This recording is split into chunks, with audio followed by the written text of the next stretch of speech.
કેનાલમાં મસ્ત મોટા ગાબડા હોવાથી પાણીનો વેડફાટ થઈ રહ્યો છે. સાથે જ ખેડૂતો પાણી મેળવવા મુશ્કેલી અનુભવી રહ્યા છે.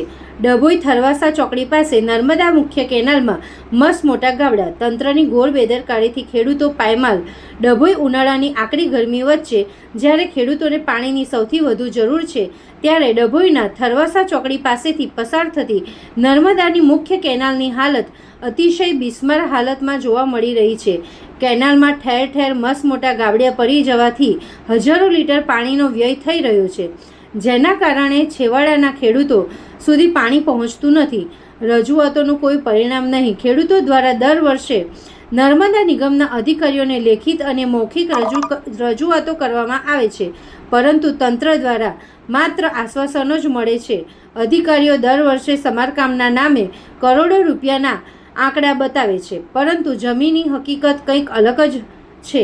જ્યારે અત્યારે ઉનાળામાં કેનાલ ખાલી હોય ત્યારે રિપેરિંગ ન થાય તો ચોમાસા કે શિયાળામાં ખેડૂતોએ ફરીથી રડવાનો વારો આવશે.